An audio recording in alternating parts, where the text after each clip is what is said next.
sound and fury. Listening is the mental ability to pay attention to the speaker. Next to eyes, ears are the most important means of learning. You can inculcate the art of listening by being patient and alert. Read and find out how the girl jumps to conclusion without waiting for the author to complete his sentence. Homophones add to her confusion. Read carefully and mark where she errs. Characters: Mr. Penne and author Miss Lore, and amanuensis. Scene: workroom of Mr. Penne's popular novel factory. Good morning, Miss Lore. Glad to see you so prompt. We should finish that June installment for the Epoch today. Leverett is crowding me for it. Are you quite ready? We will resume where we left off yesterday.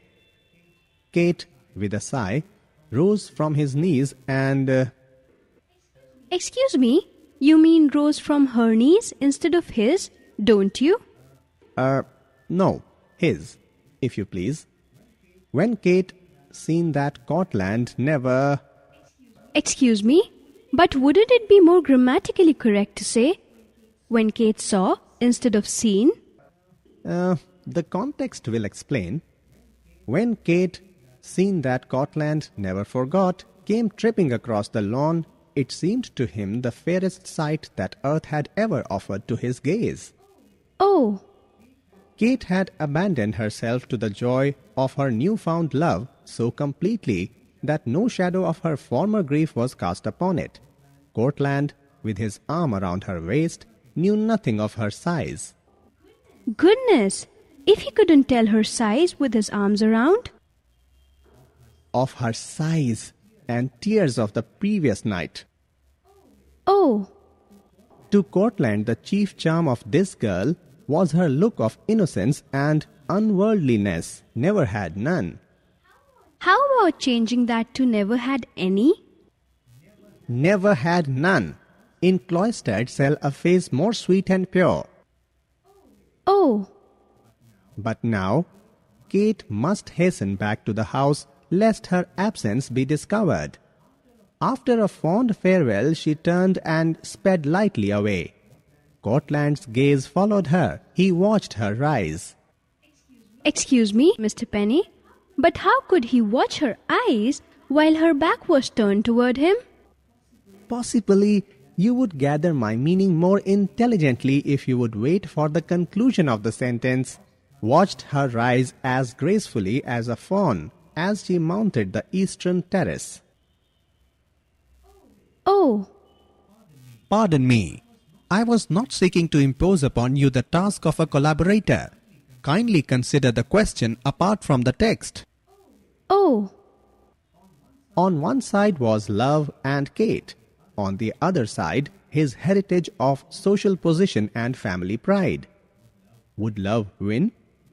Love, that the poets tell us will last forever.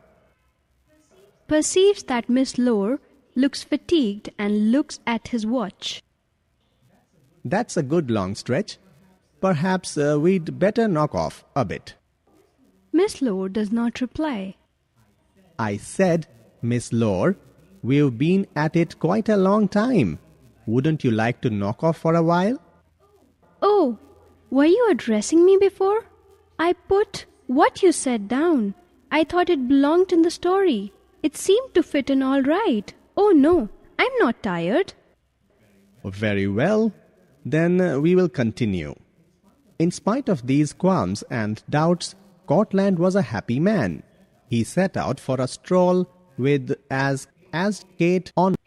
Excuse me, Mr. Penne, for venturing a suggestion, but don't you think you might state that in a different way? What? I'm afraid of I fail to understand you.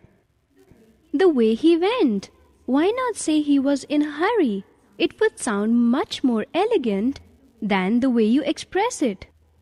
Will you kindly point out, Miss Lore, what I said? It is right here, word for word.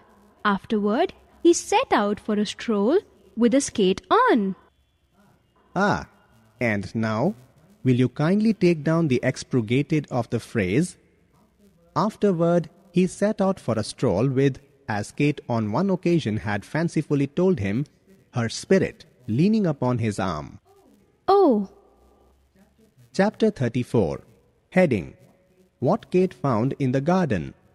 That fragrant summer morning brought gracious tasks to all.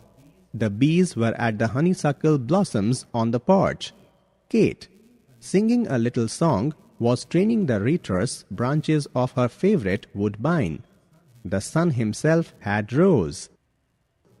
The sun himself had rows of blushing pinks and hollyhocks and hyacinths waiting that he might dry their dew-drenched cups. oh, The earliest trolley, scattering the birds from its pathway like some marauding cat, brought Coatland over from Old Port. He had forgotten his fair, wonder how he got the conductor to. forgotten his fair and roseate vision of a night in the practical light of the sober morn. Oh, He greeted her with his usual smile and manner. See the waves, he cried, pointing to the heaving waters of the sea ready to break. Kate said with my, one evening he has his arm around her, and the next morning he's ready to break her head, just like a man. But suppose we finish the sentence. Ready to break, Kate said with the thrilling look of a soul-awakened woman, into foam and spray, destroying themselves upon the shore thy love so well. Homophones. I. See. Formally. By. Seize. Ring. Rain. Arms. Isle. Wave. Doe. Altar. Course. Idle. Sweet.